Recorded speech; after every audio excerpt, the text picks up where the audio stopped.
드리겠어요. 저는 예수 믿어 구원 받았습니다.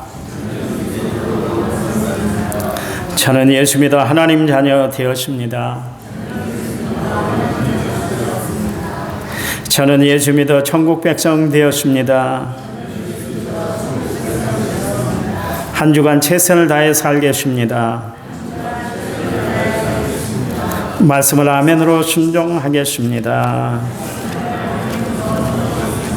아멘. 그런 삶이 되기를 간절한 마음으로 부탁을 드립니다. 맷집이라는 단어가 있어요. 권투 경기하는, 권투 시합을 하는 권투 선수들에게 주로 쓰여지는 이제 단어인데요. 매를 맞아 견뎌내는 그 힘이나 정도를 이야기할 때 맷집 이야기를 합니다. 아무리 펀치가 강한 선수고 뭐 핵주먹을 갖고 있다 할지라도 경기에 이기려면 맷집이 좋아야 돼요. 이게 기본 자세입니다. 이 맷집이 약하면 상대방이 휘두른 주먹에 버디, 그러니까 배를 맞으면 그 자리에서 쓰러지고 맙니다. 저가 이제 저희 집에 글러브가 있어서 친구하고 저희 집에서 권투 경기를 한 적이 있는데요. 보디를 때리니까 진짜 고통스럽더라고요. 막 창자가 찢어지는 아픔이에요. 그 자리에서 뭐 숨을 쉴 수 없을 정도로 그렇게 아픔이 찾아오더라고요. 이 권투 선수들이 맷집을 기르기 위해서 하는 훈련이 있는데 그거 뭐냐면 큰 공이 있잖아요. 좀 무거운 공을 배에다가 내리칩니다. 그걸 견뎌내야 그래야 이제 복근이 막 강화가 돼서 맷집을 기를 수가 있는데요. 만약 선수가 나는 그 훈련이 힘들어 그러면서 이 맷집을 그 훈련 받는 것을 막 싫어하고 힘들어하면 권투 선수를 그만둬야 돼요. 우리가 신앙생활하는 데 있어서 믿음의 맷집을 우리가 키울 필요가 있습니다.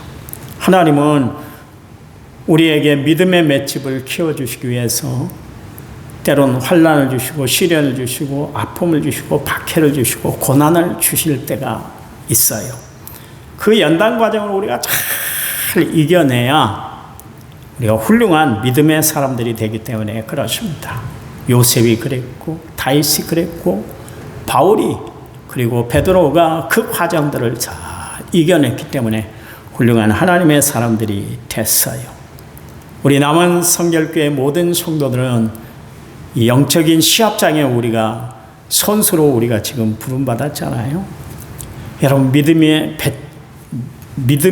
맷집이 든든해서 어떤 시련 환난도 다 이겨내고 믿음으로 늘 승리하며 살아가는 성도들이 되시기를 이 아침에 여러분에게 간절한 마음으로 부탁을 드립니다. 오늘 본문에 주님이 말씀하고 계세요. 수고하고 무거운 짐진 자들아 다 내게로 오라. 예수님은 우리로 하여금 다 내게로 오라 그렇게 말씀하고 계실까요? 왜 우리는 예수님께 가야만 할까요? 그것은 우리가 이 땅에 살면서 수고하고 무거운 짐에 시달리고 살아가고 있기 때문에 그렇습니다. 모세가 우리네 인생에 대해서 이야기를 했는데 시편 90편 10절 말씀에서 우리의 연수가 70이요 강건하면 80이라도 그 연수의 자랑은 수고와 슬픔뿐이다 그랬습니다. 그러면서 뭐라고 이야기를 했냐면 신속히 가니 어떤다고요? 우리가 날아갑니다. 그런 이야기를 했어요. 누구도 세상을 살아가면서 이 수고로움을 벗어버릴 수가 없어요. 어떤 인간도 이 수고의 짐을 내려놓을 수가 없는 것입니다. 그런데 이 세상에 어느 누구도 남의 짐을 지려고 하질 않아요. 왜요? 짐이라는 것이 너무나 무겁고 힘들고 어렵기 때문에 그런 것이에요. 부담이 되기 때문에 그러는 거예요. 그래서 내가 지고 가는 것도 힘들어 버거워서 어쩔 줄 몰라 하는데 그런데 우리 주님은 말씀하시잖아요. 수고하고 무거운 짐을 다 내게 맡겨. 내가 대신 져줄 거야. 말씀하고 계십니다. 주님은 우리가 이 땅에 살아갈 때 수고하고 무거운 짐을 지고 살아가는 것을 다 알고 계세요. 주님은 어려서부터요.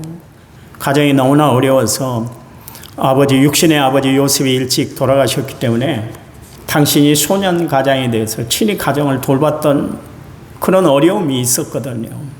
그래서 이 땅에 살아간 모든 사람들이 얼마나 수고롭게 힘들게 어렵게 살아가고 있는지 주님이 다 알고 계세요. 우리는 가끔 가다가 우리의 형편 처지가 어렵고 힘들 때 주님 모르시잖아요. 그렇게 이야기할 때가 참 많은데 그렇지 않아요. 주님은 다 알고 계세요. 우리의 수고를 아세요. 우리가 지고 가는 짐이 너무나 무겁다는 것도 다 아시고요. 그래서 주님이 그 수고하고 무거운 짐을 내가 대신 져줄 테니까 다 내게로 오라 말씀하고 계십니다. 세상에 참으로 하나님의 말씀을 그렇게 아름답게 실천하며 살아가는 사람들이 있어요. 남의 무거운 짐을 대신 짊어지고 살아가는 사람들이 많더라, 그런 이야기예요. 이번 120년 차 우리 교단 총회가 신길교회에서 있었는데요. 그 교회를 담임하는 목사님이 이기용 목사입니다. 이분이 이번에 이제 총회장이 됐는데, 그 교회가 어떤 교회냐면 박성철 장로라고 신원 에베네셀 신원그룹의 회장입니다. 이 사람이 전라남도 신안 출신인데요. 근데 이 사람이 회장이에요. 회장인데도 불구하고 86이 넘는 87이 다 돼가는 그런 어른인데도 불구하고 이번 총회 때 우리 이장로님이 그러시더라고요. 제일 앞에 나와서 인사를 다 회원들에게 꼬박꼬박 했대요.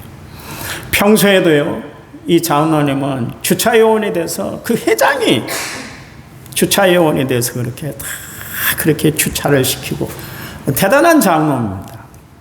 근데 이분이 이 교회가 또 지금 현 국무총리인 김민석 총리가 안수 집사로 그 교회에 지금 신앙생활을 하고 있는데요. 이번 총회 때 참 놀라운 일이 뭐냐면 총회 대의원으로 참석한 그 목사 장로들이 거의 한 750명 가까이 되는데 이분들에게 다 양복을 한 번씩 해줬대요. 장로님들이 의기투합해서 모처럼 만에 우리 교회 또 이렇게 총회를 하는데 대의원들을 그냥 보낼 수가 없어서 그래서 모든 대의원들에게 양복 한 번씩 다 티켓을 주셨다 그래요.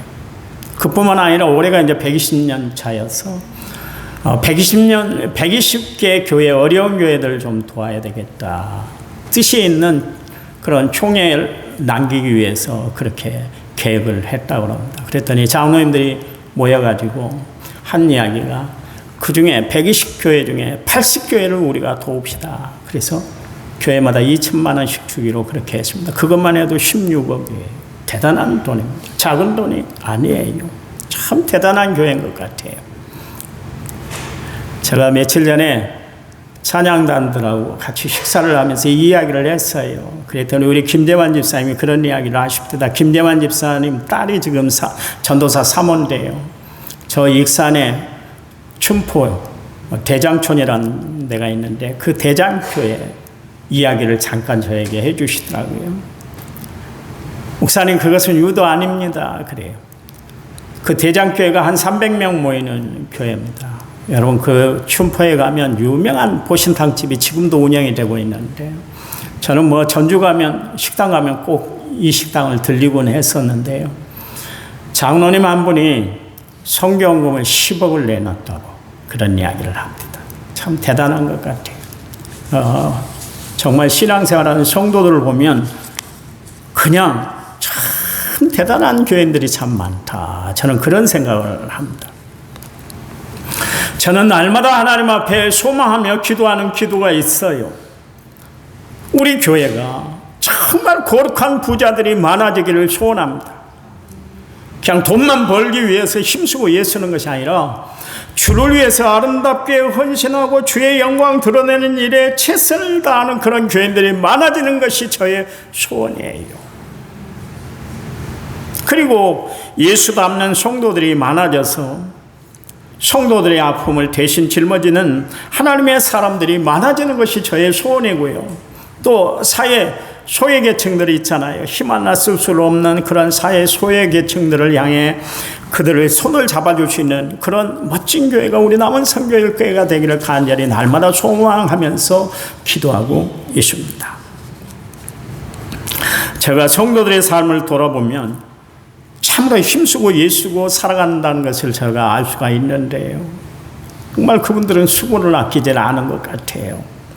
주를 위해서 애쓰는 것, 헌신이라는 이름으로 최선을 다해 살아가는 성도들의 모습을 보면 제가 고개가 저절로 숙여져요.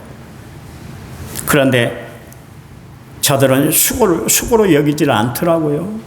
왜 그럴까요? 하나님께 받은 은혜가 크기 때문에 하나님께 받은 사랑이 아름답고 고귀하다는 것을 알기 때문에 그분들은 수고를 하면서 수고롭게 여기질 않아요.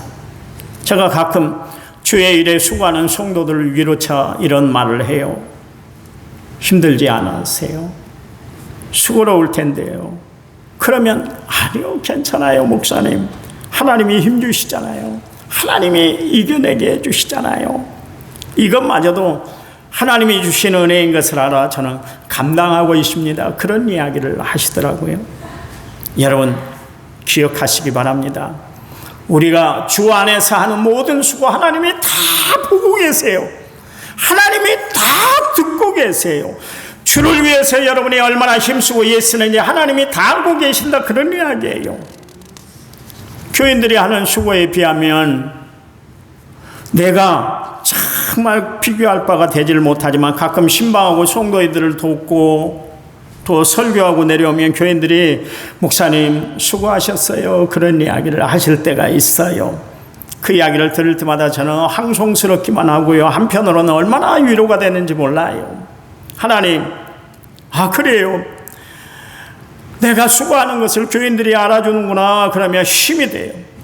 여러분, 사람의 말에도 위로와 힘이 된다 할 것 같으면, 하나님이 나의 수고를 알고 계신다 할 것 같으면 얼마나 힘이 되는지 몰라요.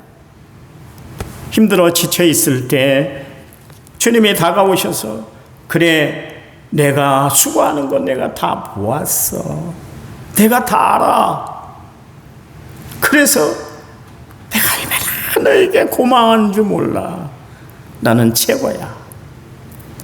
그 말을 듣는 순간 눈시울이 찡해지고요, 얼마나 힘이 되고 위로가 되는지 몰라요. 여러분, 세상 살아가면서 다 몰라준다 할지라도, 심지어 남편도 아내도 자식도 친구도 지인도 다 몰라준다 할지라도 하나님이 알아주신다는 것 때문에 날마다 감사하며 살아가는 성도들이 되시기 바랍니다. 하나님이 알아주신다는 것 때문에 위로 삼고 살아가시기를 바랍니다. 바울이요, 주를 위해서 최선을 다했잖아요.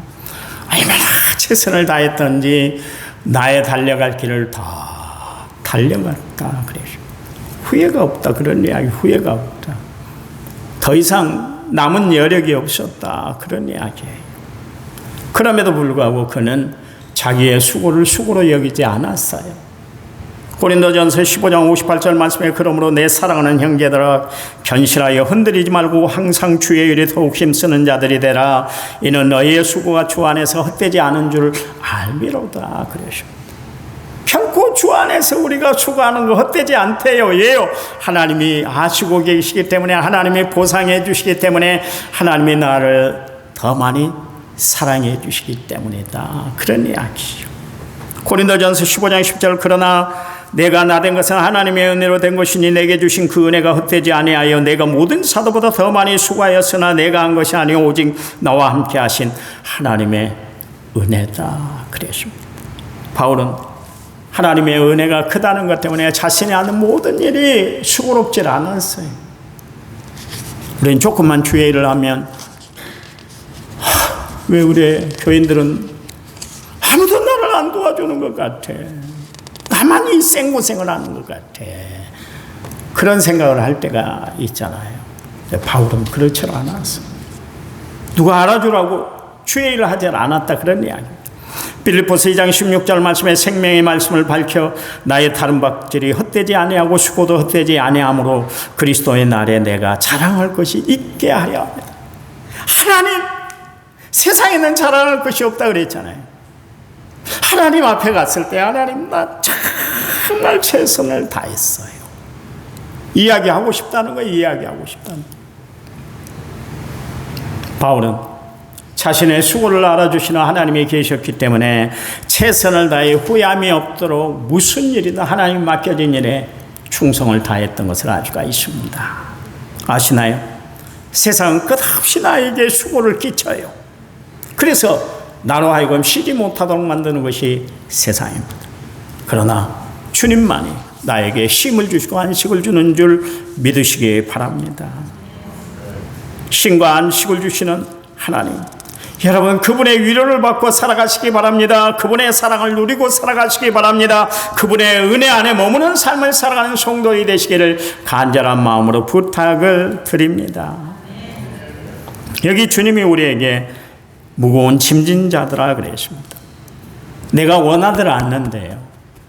그런데 소나 말처럼 무거운 짐에 눌려서 피곤해 지쳐있는 상태, 그것이 수고하고 무거운 짐을 지는 거예요. 무거운 짐을 지는 거예요.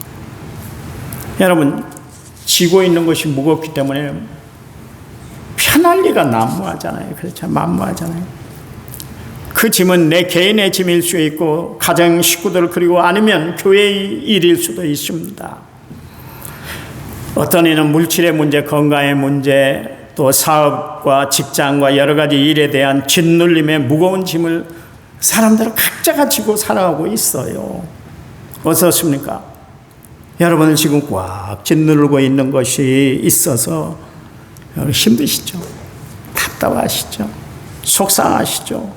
괴로우시죠? 불안하시죠? 두렵죠? 짐이란 것은 다 이렇게 힘들고 어려운 거예요. 복잡한 거예요. 그런데 기억하시기 바랍니다. 이 세상에 짐지지 않고 살아가는 사람이 없어요. 다 각자의 짐이 있어요. 나에게 짐이 있는가 하면 또한 다른 사람들에게도 다 짐이 있어요. 여러분, 나만 이렇게 힘들고 어렵게 사는 것이 아니에요. 다른 사람들도 다 힘들고 어렵게 살아가요. 우리가 무거운 짐을 지고 가는 삶에 대해서 잘 표현하고 있는 찬송가가 있는데 찬송가 377장에 내 모든 시험 무거운 짐을, 내 모든 시험 무거운 짐을 주 예수 앞에 아뢰면 근심에 쌓인 날 돌아보사 내 근심 모두 맡으시. 3절이 더 은혜롭습니다. 내 짐이 점점 무거워질 때 주 예수 앞에 아뢰이면 주께서 친히 날 구해 주사 내 대신 짐을 져주시네. 무거운 짐을 나 홀로 지고 견디다 못해 쓰러질 때 불쌍히 여겨 구원해 주리 은혜의 주님 오직 예수. 여러분, 우리가 삶을 살아가면서요 무거운 짐이 있으면 마음이 편들 않아요. 생활이 너무 불편해요.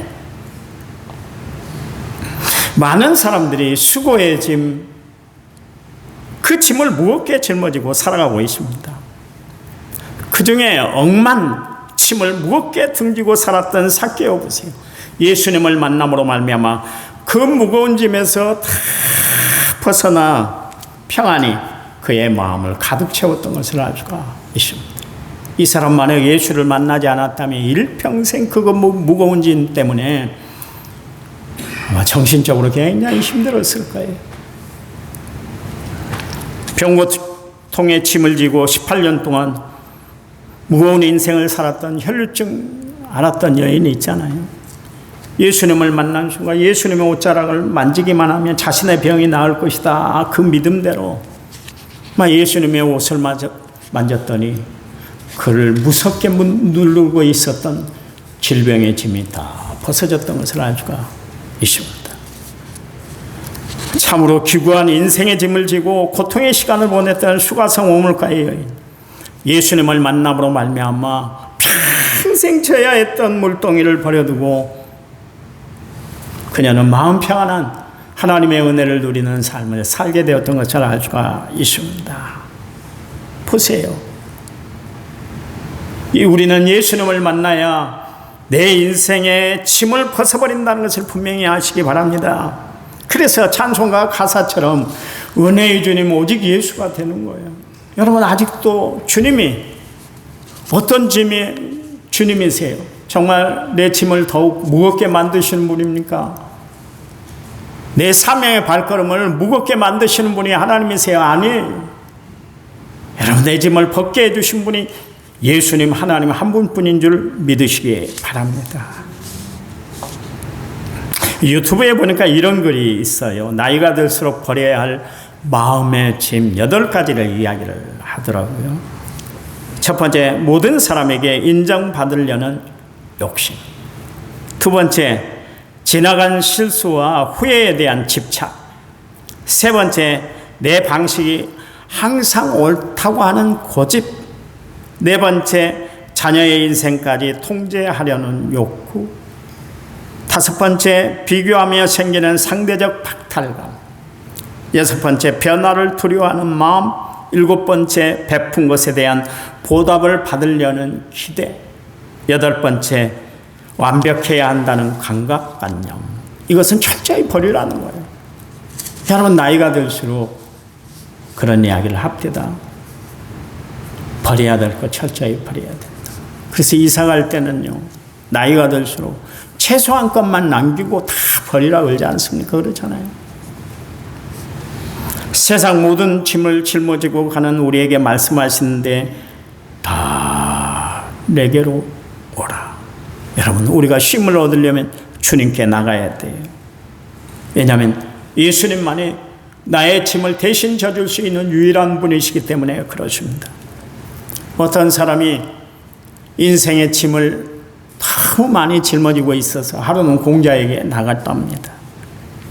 그래서 물었어요. 제 문제를 해결하려면 어떻게 해야 됩니까? 그렇게 질문을 했어요. 그랬더니 휙제 어천이면 무소도야라 그래죠. 하나님 앞에 죄를 범하였으면 사함받을 길이 없다. 그렇게 이야기를 했어요. 석가모니에게 갔더니 전생에 죄를 지었으면 이 생에서 그 죄의 업보를 받을 것이고 이 생에서 죄를 지었으면 내 생에 그 업보를 받아야 한다. 그런 이야기를 해줍니다. 그러니까 공자나 석가나 하는 이야기가 뭐냐면 죄를 지었으면 반드시 죄값을 치러야 돼. 이게 결론이었습니다. 그런데 우리 예수님 뭐라 그래요? 이사야서 1장 18절 말씀에 우리가 서로가 변론하자 너희 죄가 주홍 같을지라도 눈과 같이 이어질 것이요 진홍같이 붉을지라도 양털같이 된다 그랬어요. 세상의 죄의 문제를 해결해 주셔서 우리의 죄의 짐을 덜어주신 분은 유일하시게 하나님 한 분뿐이시다. 그런 이야기입니다. 아무리 큰 죄를 지었다 할지라도 우리가 예수님 앞에 나오면 모든 죄를 사함을 받게 되는 거예요. 보세요. 살인했던 강도도 세리장 삭개오도 7 귀신 들렸던 막달라 마리아도 간음하다가 현장에서 잡혀왔던 여인도 예수님 앞에 나옴으로 말미암아 용서함을 받고 구원을 받았던 것을 알 수가 있지 않습니까? 요한일서 1장 9절 말씀에 우리가 우리 죄를 자백하면 그는 미쁘시고 우로서 우리 죄를 사하시며 모든 불의에서 우리를 깨끗게 하신다 말씀하고 계시잖아요. 누가 이런 이야기를 하십니까? 어디에 이런 말씀이 있던가요? 성경 외에 하나님 말씀에 이런 말씀이 없어요. 여러분, 주님은 우리의 죄의 짐만 벗게 해주셨나요? 우리 질병의 짐도 하나님은 해결해 주신 줄 믿으시기 바랍니다. 여러분, 인간의 힘으로 치료할 수 없는 병도 있지만 인간의 힘으로는 도저히 해결할 수 없는 병도 많아요. 그런데 여러분, 예수님이 이 땅에 계시면서 가장 많이 행했던 일이 뭐예요? 병 고치는 역사예요. 치유의 은사예요. 이사야서 53장 4절 5절 말씀에 그 말씀이 나오잖아요. 그분이 찔림으로 말미암아 우리의 허물 때문이고 그가 상하심은 우리의 죄악 때문인데 징계를 받음으로 우리가 평화를 누리고 그가 채찍에 맞음으로 우리가 나음을 얻었다. 질병의 고통으로부터 해결함을 받게 되었다. 그런 이야기예요. 또한 성경에 보니까 이런 말씀이 있습니다. 우리 육체의 질병뿐만 아니라 정신적인 염려, 불안, 초조, 고독, 절망의 짐도 하나님이 해결해 주세요. 그래서 여러분 요한복음 14장 1절 말씀에 보니까 너희는 마음에 근심하지 말라. 하나님 믿으니 또 나를 믿으라. 그랬잖아요. 세상이 염려할 것 없대요. 근심할 것 없대요. 너희들이 염려한다고 그 길을 한 자나 더 할 수 있느냐? 못한다고. 여러분 계속 쌓이는 이 염려, 근심, 걱정 무엇으로 털어버리고 살아가겠어요?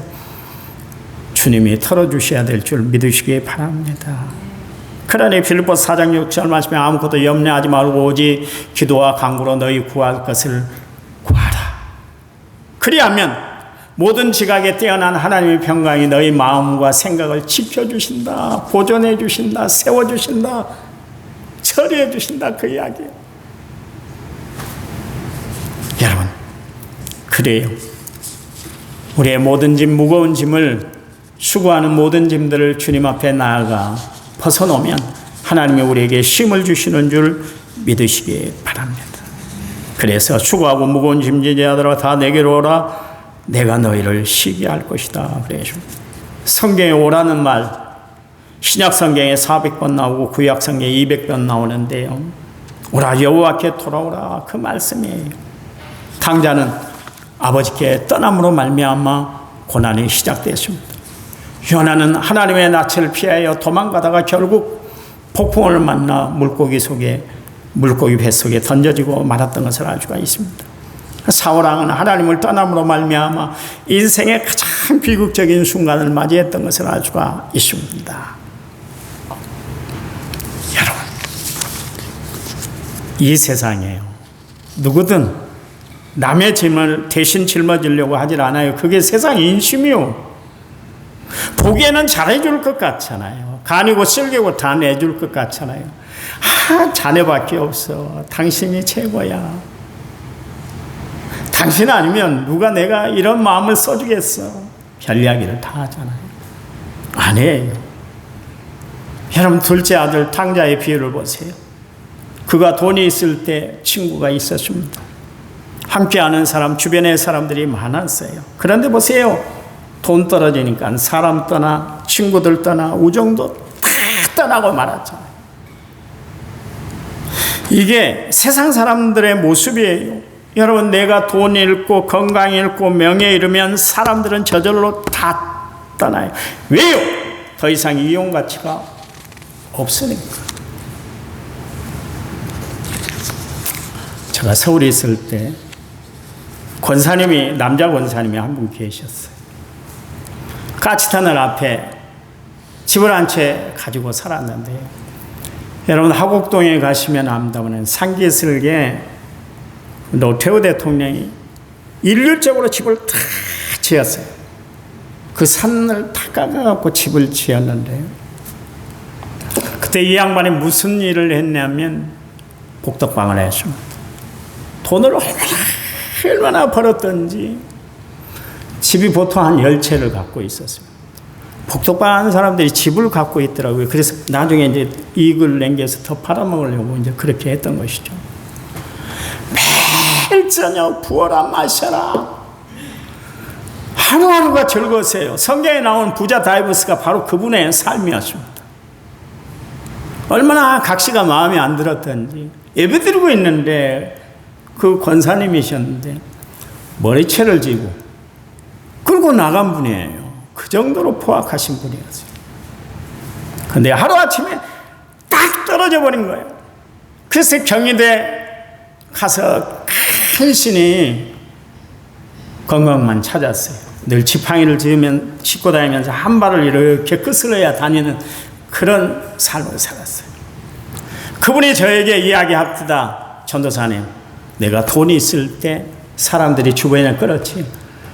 내가 이렇게 풍을 맞고 내가 전 재산을 다 날리고 내 살려보려고 내 생명 살려보려고 집 한 채 남겨놓고 나머지는 다 내 생명 살리는 일에 쏟아부었는데요.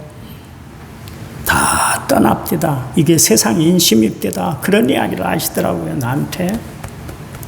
세상 인심이 그래요. 언제까지 여러분 좋아라 하고 언제까지 여러분 위해 줄 줄 알아요? 아니요. 세상 바라보지 마세요. 세상은 언젠가 나를 등질 수가 있어요. 그런데요, 다 떠났다. 하나님만큼은 나를 떠나지 않는 줄 믿으시기 바랍니다.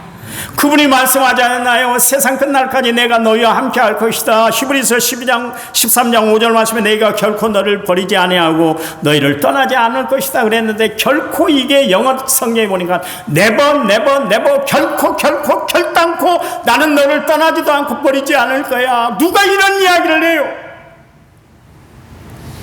아무도 없어요. 제가 이야기했잖아요. 지금 남전주교회 목사님 장인어른이 명관교회 장로님이셨어요.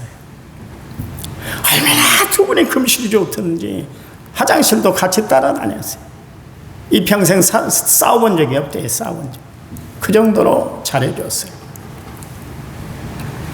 장로님이 제가 있던 신임교회 행사를 치르고 나서 돌아가셨어요.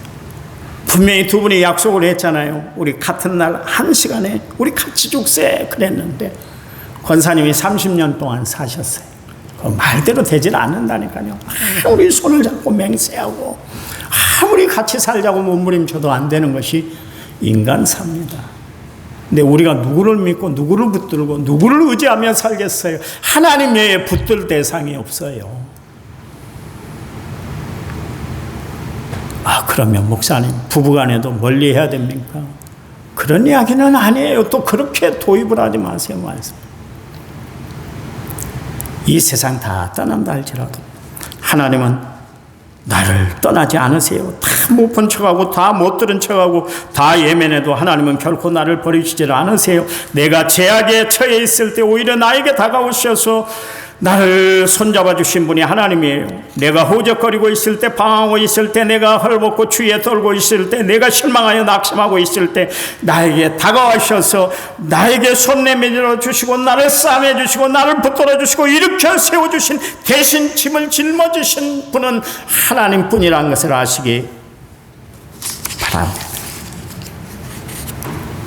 그 하나님을 붙들고 사세요. 그 하나님을 의지하고 사시기 바랍니다. 그 주님이 다 내게로 오라 그랬죠. 그 군대 가면 이 이야기만 하고 마치겠습니다. 군대 가면 유격훈련이 있습니다. 유격훈련에 레펠이라는 훈련이 있어요. 인간이 느낄 수 있는 가장 그 공포스러운 높이에서 뛰어내리는 훈련입니다.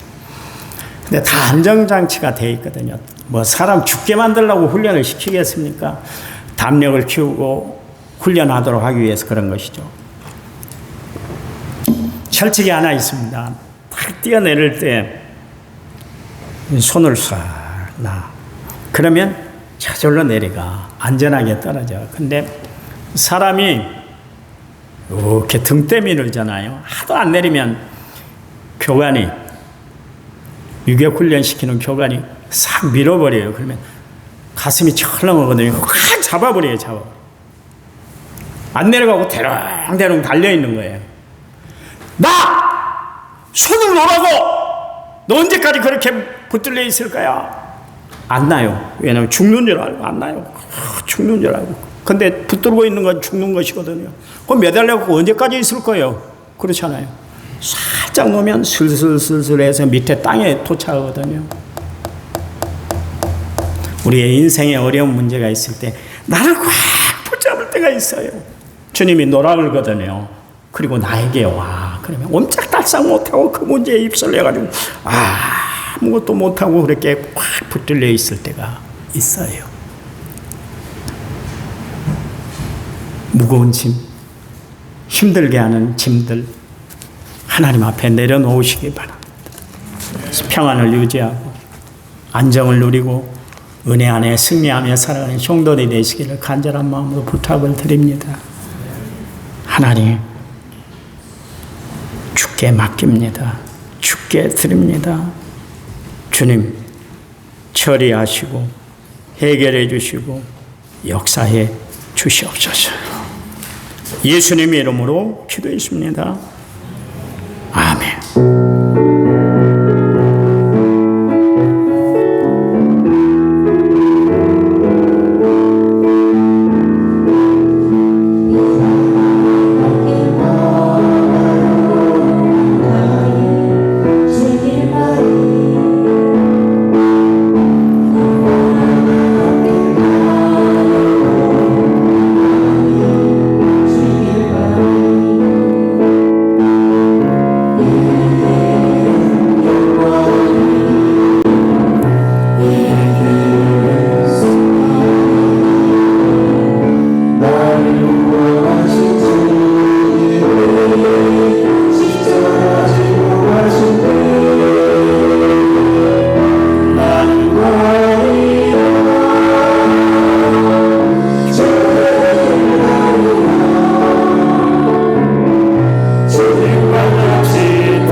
항종직 직분자 수련회 가실 분들은 본당에 남아주시기 바랍니다. 기도합니다.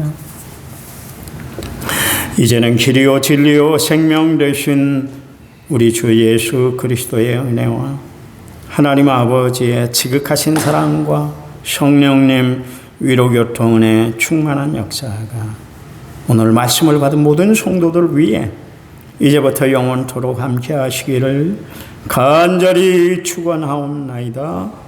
아멘.